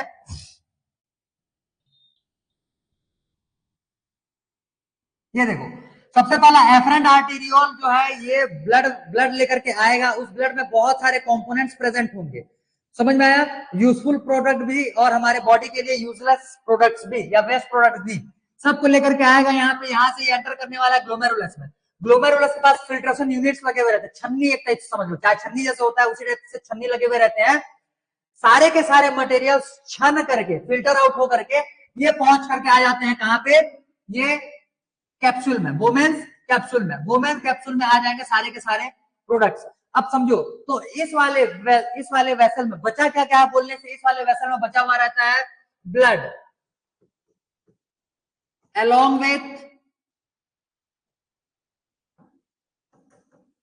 along with its solid particles and protein। बस ये कंपोनेंट्स बचे हुए रहते हैं सिर्फ और सिर्फ ब्लड वेसल में। बाकी oxygen, carbon dioxide, vitamin, nutrients, body के जितने भी न्यूट्रिएंट्स होते हैं, साथ में साथ में वेस्ट प्रोडक्ट, सब कुछ मिला करके फिल्टर आउट करके भेज दिया जाता है वोमेन्स कैप्सूल में। अब वोमेन्स कैप्सूल में ये एक एक करके ऐसे घूमते घूमते घूमते घूमते आएंगे और फाइनली पहुंचने वाला है ये हेनलीज लूप में, लूप ऑफ हेनली में। अब लूप ऑफ हेनली में होता क्या, यहाँ पे ब्लड वेसल्स एक दूसरे के साथ, सॉरी ब्लड वेसल्स जो रहते हैं ये कॉन्टेक्ट में आ जाते हैं लूप ऑफ हेनली के, और लूप ऑफ हेनली और ब्लड वेसल्स के बीच में फिर सब्सटेंसेस का एक्सचेंज होना चालू होता है। इसको हम लोग बोलते हैं रीएब्जॉर्प्शन। रीएब्जॉर्प्शन में होगा क्या, पहले ये ब्लड वेसल में जो जो कंपोनेंट्स प्रेजेंट थे, जो कि अब कहां पे चले गए थे, ये लूप ऑफ हेनली में आ चुके हैं वोमेन्स कैप्सूल के थ्रू। अब लूप ऑफ हेनली से बॉडी के यूजफुल सब्सटेंसेस एक एक करके वापस से ब्लड वेसल में मिलाए जाएंगे, एक एक करके वापस से कहाँ मिलाए जाते हैं, ब्लड वेसल में मिलाए जाते हैं, और ब्लड वेसल उन सारे यूजफुल सब्सटेंसेस को लेकर के वेन्स के थ्रू बॉडी से, सॉरी किडनी से बाहर निकल आएगा, और जितने भी वेस्ट प्रोडक्ट बचे हुए हैं, जैसे यूरिया हो गया तुम्हारा, क्या बोलते हैं, NaCl हो गया, सोडियम क्लोराइड हो गया, और अदर सब्सटेंसेस जो भी हमारे बॉडी के लिए यूजलेस होते हैं, वो लूप ऑफ हेनली के असेंडिंग लिंक से होते हुए पहुंच जाएगा डीसीटी के पास। समझो अभी ये यूरिन फॉर्मेशन नहीं हुआ है, अब ये सारे के सारे प्रोडक्ट पहुंचे हैं कहां पे, डीसीटी के पास। डीसीटी में जब ये प्रोडक्ट पहुंचते हैं तो इस प्रोडक्ट में बहुत ज्यादा अमाउंट पे वाटर अवेलेबल होता है। इतने ज्यादा वाटर को अगर हम लोग यूरिन के साथ में बाहर निकाल देंगे तो हमारे बॉडी में डिहाइड्रेशन हो जाएगा, वाटर का कमी हो जाएगा। तो पानी का कमी ना हो, इस वजह से जो अभी देखे हुए थे एडीएच, कौन सा हार्मोन था, ADH, anti diuretic hormone. Anti diuretic hormone यहाँ पे अपना फंक्शन, अपना यहाँ पे एक्शन परफॉर्म करेगा, और जो भी एक्स्ट्रा वाटर, जो भी एक्सेस वाटर यूरिन के साथ में बाहर निकलने वाले थे, उन सारे एक्सेस ऑफ वाटर को ये रीएब्सॉर्ब करके वापस उसको बॉडी में मिला देगा, और यूरिन को कंसंट्रेटेड फॉर्म में बॉडी से एक्सक्रीट करा लेगा। क्लियर इतना? ये होता है तुम्हारा पूरा का पूरा प्रोसेस ऑफ यूरिन फॉर्मेशन। अब देखो आगे, जल्दी जल्दी खत्म करें। कहां, कौन से नंबर तक लिखे थे, किडनी, एक सेकेंड,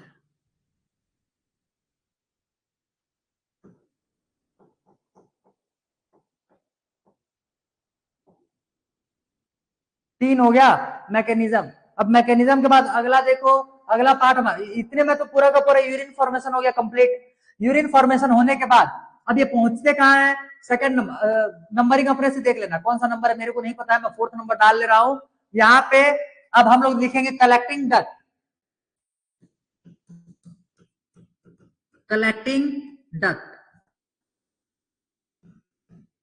इसमें लिखना it is connected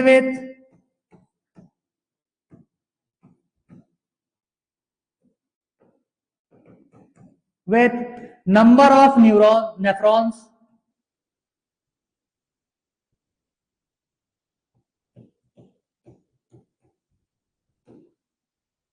and collect collect urine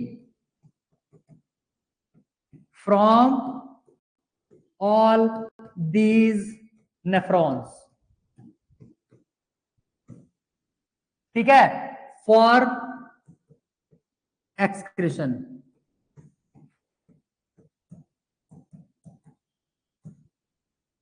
on the other and, इसमें लिखना on the other and it is connected with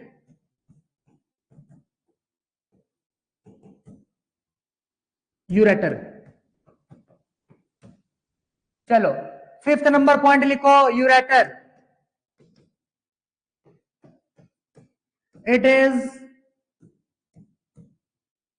approx 9 centimetre long,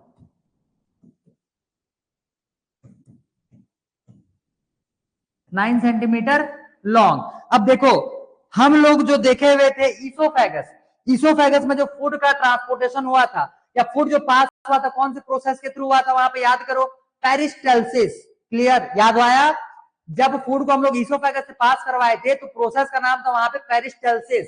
अब यहाँ पे भी जो यूरिन पास होता है, यूरिन पास का जो प्रोसेस होता है, इसको भी हम लोग बोलते हैं पेरिस्टल्सिस। तो इसमें लिखना बाय द प्रोसेस ऑफ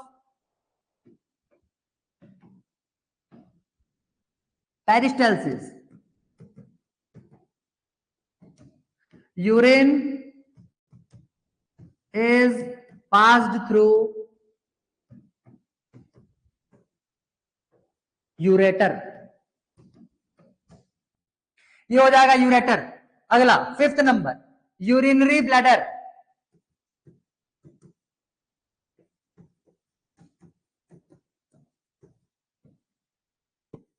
इसमें लिखना it is a muscular pouch like structure, it is a muscular pouch like structure which collects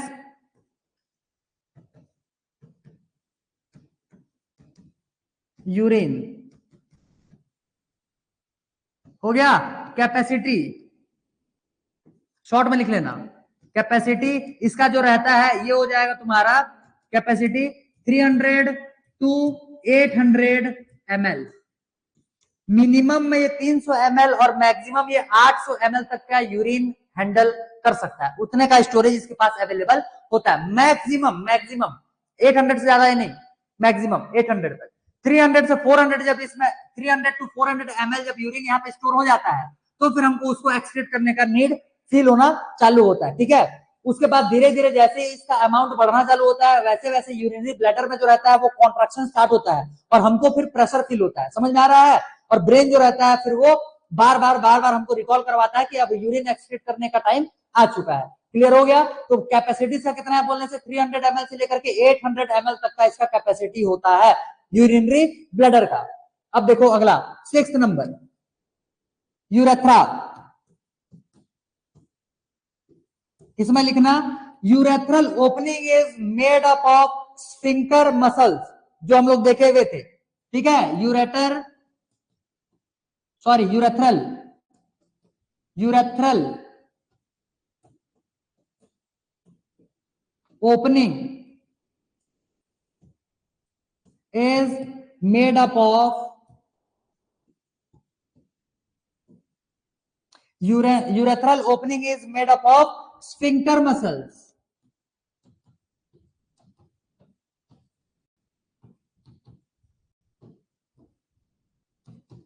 देखो स्फिंक्टर मसल्स जो रहते हैं ये एक टाइप से वॉलंटरी मसल्स होते हैं, मतलब ये हमारे विल पे काम करते हैं। अगर हमको इच्छा होगा तब ये मसल्स ओपन होते हैं, अगर हमारा इच्छा नहीं होगा तो ये मसल्स ओपन नहीं होंगे।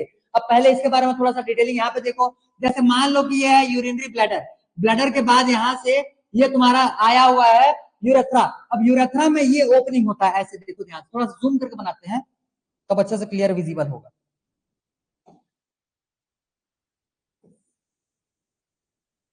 ये मान लो है यूरिनरी ब्लैडर, और ब्लैडर के बाद ये तुम्हारा ओपनिंग हो जाएगा यूरेथ्रा का। यूरेथ्रा में यहाँ पे ऐसे वॉल होते हैं, वॉल्व टाइप के प्रेजेंट होते हैं। ये जो वॉल्व्स होते हैं यही कौन से मसल्स के बने हुए रहते हैं? स्फिंक्टर मसल्स के। जब ये दोनों एक दूसरे से कनेक्टेड रहेंगे, ऐसे कनेक्टेड रहेंगे तो तो जो पैसेज है, जो पासेज है वो क्या हो जाएगा? बंद हो जाएगा, क्लोज हो जाएगा। जब इनको ओपनिंग करना रहेगा, तो ऐसे करके डायलेट कर जाते हैं। डायलेट करने का मतलब फैल जाते हैं। तो ये फैलेंगे तो फिर यूरिन जो है यहाँ से बाहर निकल करके आने वाला है। क्लियर? कौन सा मसल्स का बना हुआ होता है बोलने से? स्फिंक्टर मसल्स के बने हुए होते हैं। Sphincter muscles. Clear? Urethral opening is made up of sphincter muscles. चलो, तो ये हो गया तुम्हारा यूरेथ्रा। क्लियर? इतना तक लिखो, जल्दी नोट डाउन करो फटाफट।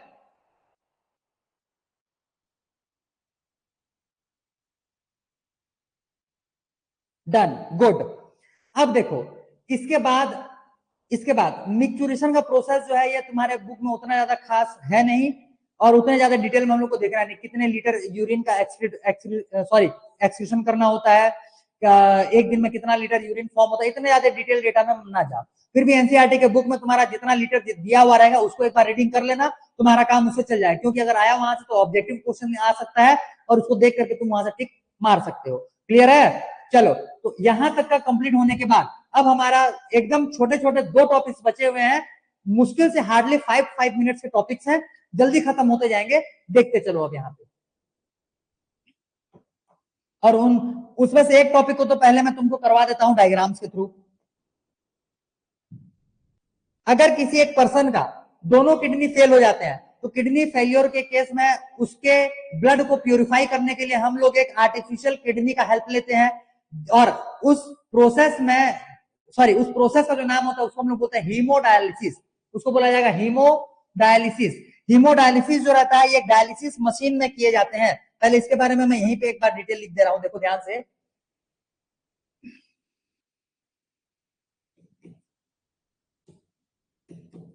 In case of both kidney failure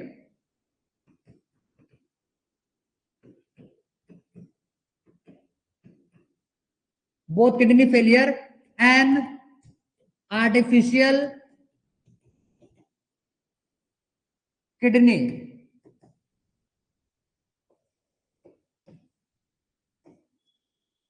known as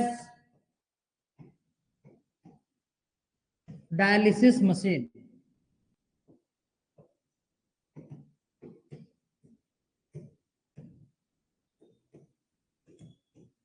is used to filter the blood of patient of patient. This process is known as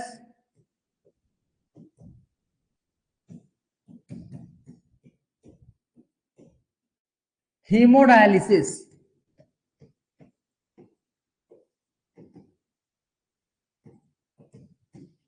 haemodialysis, ठीक है। अब आर्टिफिशियल किडनी जो है, अब देखो किडनी, ये जो हीमोडायलिसिस का मशीन होता है ये कैसे होता है, देखो ध्यान से। सबसे पहला तो ये एक बॉक्स ले लिए और बॉक्स में यहाँ पे अलग अलग ये ट्यूब, सॉरी अलग अलग नहीं, यहाँ पे ये ट्यूब्स ऐसे घूमे घूमे रहते हैं, ऐसे घूमे हुए फॉर्म में यहाँ पे ट्यूब्स तुमको देखने के लिए मिल जाएगा। यहाँ पे फ्लूइड कंटेन रहता है, इसके अंदर में फ्लूइड भरे हुए रहता है। ये जो फ्लूइड रहता है इसको हम लोग बोलते हैं प्लाज्मा, ठीक। अब देखो ये जो दो पाइप निकल करके आए हुए हैं, इनको क्या किया, ये हम लोग का हाथ हो गया। एक पाइप को हम लोग को लगाना रहता है वेन में, एक पाइप को लगाना रहता है वेन में और दूसरे पाइप को लगाना रहता है आर्टरी में।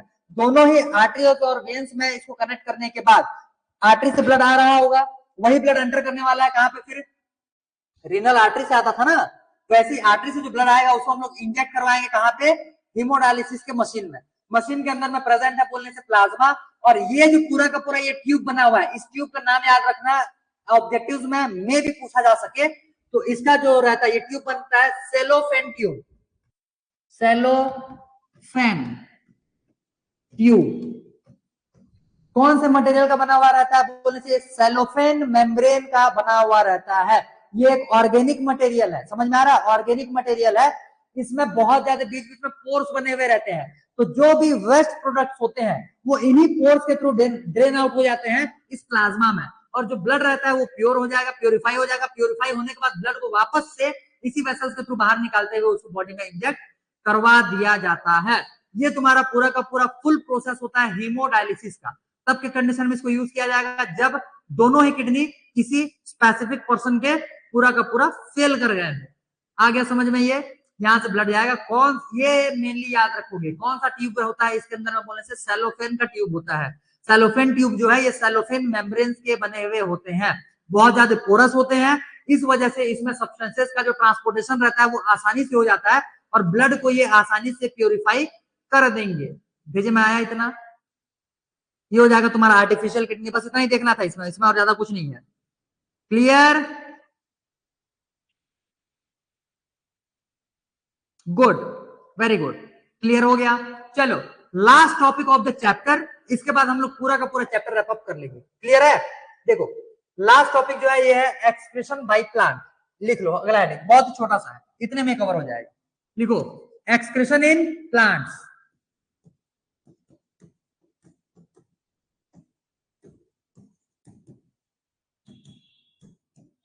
देखो मेनली इसके एक्सक्रीटरी पार्ट्स क्या क्या होते हैं बस उसी को लिखना रहता है, तो दो तीन पार्ट्स बस लिख लो बहुत है। पहला ओल्ड लीफ, सेकंड बार्क मतलब छाल, थर्ड इसमें से आ जाएगा और क्या क्या ये एक्सक्रीट करने वाला, हाँ रेन क्या बोलते हैं उसको, गम, गम। फोर्थ नंबर इसमें से आ जाएगा, उसमें से जो मिल्क निकलता है उसको बोलते हैं लेटेक्स। जो प्लांट्स में मिल्क निकलते हैं जिससे कि रबर वगैरह बनाया जाता है उसको बोलते हैं लेटेक्स। फिफ्थ नंबर आ जाएगा रेजिन, रेजिन इसमें लिख लेना, ये जो सब्सटेंस होता है ये एरोमा के लिए यूज किया था, यूज्ड फॉर, इसी का इंपॉर्टेंस है ज्यादा, यूज्ड फॉर एरोमा। एरोमा का मतलब होता है स्मेल, गुड स्मेल, स्मेल ही लिख लो, मतलब सेंट, स्मेल आएगा, समझ में आ रहा है? तो जो भी प्रोडक्ट्स होते हैं, जैसे स्मेल के लिए इसका मेनली यूज किया था, प्लांट का जो रेजिन पार्ट रहता है, रेजिन पार्ट, इसी से जनरली जो स्मेल्स वगैरह रहते हैं ये आते हैं, समझ में आया? तो रेजिन हो गया, ये सारे 5 इसके हो जाएंगे तुम्हारे एक्सक्रीटरी पार्ट। इसके अलावा भी बुक्स में जो दिए हुए रहेंगे एक बार के लिए देख लेना, क्योंकि बुक में इसका छोटा सा ही पोर्शन दिया हुआ है, बहुत ज्यादा डिटेलिंग में हम लोग कुछ एक्सक्रीशन इन प्लांट्स नहीं करने हैं। क्लियर हो गया? इतना इतना करने के बाद तुम्हारा पूरा का पूरा चैप्टर के सारे टॉपिक्स पॉइंट बाय पॉइंट पूरे क्लियर होते हैं और तुम्हारा चैप्टर जो है वो यहाँ पे आज खत्म होता है। समझ में आ गया? बायोलॉजी के चैप्टर्स थोड़े लेंथी हैं, इसमें हम लोग कुछ नहीं कर सकते, सिर्फ और सिर्फ हमको पेशेंस रख करके पूरा का पूरा चैप्टर खत्म करना पड़ेगा। आ गया समझ में? अब कल के क्लास से हम लोग अब फिर से वापस से जंप करने वाले हैं मैथ्स में। कल हम लोग मैथ्स का हम लोग चैप्टर स्टार्ट करेंगे। हम लोग का लीनियर इक्वेशन इन 2 वेरिएबल हो चुका है, ठीक है? अब हम लोगों का स्टार्ट करेंगे क्वाड्रेटिक इक्वेशन, क्वाड्रेटिक पॉलिनोमियल। हम लोग बहुत ही डिटेल में चैप्टर 2 में कर चुके हैं, तो इस वाले चैप्टर में हम लोगों को क्वाड्रेटिक इक्वेशन को समझने में ज्यादा टाइम नहीं लगेगा। सीधा का सीधा हम लोग क्वाड्रेटिक इक्वेशन सॉल्व करना सीखेंगे। वेरियस टाइप के क्वेश्चंस में ले लेकर के आऊंगा, उसको प्रैक्टिस करना कल से हम लोग चालू करने वाले हैं, ठीक है? स्टार्टिंग में मैं बस तुम लोग को थोड़ा सा उसका डिटेलिंग बता दूंगा, जो चीज तुमको नहीं पता रहेगा उसको नोट डाउन कर लेना, ताकि एग्जाम में वो तुम्हारा असर्शन रीजन वाले क्वेश्चन या फिर ऑब्जेक्टिव क्वेश्चन में लिखने के लिए काम आए। आ गया समझ में? एक चीज और, अब से तुम लोग अपना फाइनल एग्जाम का प्रिपरेशन चालू कर दो, आज से ही प्रिपरेशन स्टार्ट कर दो, क्योंकि तुम्हारा टाइम जो है वो बहुत कम बचा हुआ है। खुद से तो तुम करोगे नहीं, इस वजह से आज से हर क्लास के एंड में मैं तुमको अगले दिन के लिए होमवर्क देते हुए क्लास एंड करूंगा, ठीक है? अगले दिन तुम्हारा ये काम है, होमवर्क तुम किस तरीके से मेरे पास भेजोगे वो तुम्हारा प्रॉब्लम है। या तो एप्लीकेशन के ग्रुप में डाल दो, या फिर व्हाट्सएप नंबर जो है, एक सेकेंड, कोचिंग का व्हाट्सएप नंबर, कोचिंग का जो व्हाट्सएप नंबर है ये साइड में मैं लिख रहा हूं, 7898926681। ये कोचिंग का व्हाट्सएप ऑफिशियल व्हाट्सएप नंबर है। इस नंबर पे फोटो क्लिक करके व्हाट्सएप में भेजोगे तो भी मैं उसको चेक कर दूंगा। और होमवर्क आज से तुमको दिए जा रहे हैं, कल क्लास होने से पहले ये होमवर्क मेरे पास भेजना चालू कर दो। 1-2 दिन का बस मैं तुमको सिर्फ ओरली बोलूंगा, अगर फिर भी तुम्हारे होमवर्क मेरे पास नहीं पहुंचते हैं, फिर मैं डीलिंग तुम्हारे पेरेंट्स से करूंगा सीधा सीधा, समझ में? फिर मैं तुमको और बोलने वाला नहीं हूं। मैं कल से 2-3 दिन में रेगुलरली चेक करूंगा अपना व्हाट्सएप और ये क्या बोलते हैं तुम्हारा एप्लीकेशन का ग्रुप, ठीक? अगर तुम्हारे आंसर्स वहां पे मेरे को दिखते हैं तब ठीक है, अदरवाइज तुम्हारे घर को फोन जाने स्टार्ट हो जाएंगे। तुम्हारे पास टाइम बहुत ही कम बचा हुआ है, सिर्फ 3 महीने का, ठीक? अब देखो कल के लिए होमवर्क, कल के लिए तुम्हारा होमवर्क ये है कि तुम लिटरेचर सब्जेक्ट अभी पहले उठाओ, पहले लिटरेचर उठाओ। कल के लिए तुम्हारा होमवर्क है हिंदी का चैप्टर 1 का पहले पूरा का पूरा स्टोरी रीडिंग मारो। रीडिंग करने के बाद पहले उसके जो एक्सरसाइज के क्वेश्चंस हैं उसको पहले कंप्लीट करो, उनका आंसर राइटिंग करो, और आंसर राइटिंग करके पहले उसको मेरे पास भेजो। फिर बुक के इनसाइडर के जो क्वेश्चंस होते हैं वो मैं तुमको किसी न किसी तरीके से भेजने का कोशिश करूंगा, चाहे वो व्हाट्सएप के थ्रू हो या फिर तुम्हारे ऑनलाइन एप्लीकेशन के ग्रुप में ही अपलोड कर दूंगा। उसके बाद फिर तुम इनसाइडर क्वेश्चंस को एक बार देख करके उसके आंसर राइटिंग करोगे और उन सब को मेरे पास सेंड करोगे। फिर मैं चेक करूंगा तुम्हारे उसमें मात्रा मिस्टेक कितने हो रहे हैं, आंसर राइटिंग का तुम्हारा लेवल कैसा है, और फिर उस हिसाब से तुमको सजेस्ट किया जाएगा ताकि तुम अपने आंसर राइटिंग में इंप्रूवमेंट कर पाओ। क्लियर हो गया? तो आज का तुम्हारा होमवर्क है हिंदी का चैप्टर 1, ईमानदारी से बुक रीडिंग करके सारे क्वेश्चंस के आंसर्स मेरे पास कल इस टाइम से पहले पहुंच जाना चाहिए, ठीक है? ठीक है, चलो क्लास एंड किया जाता है।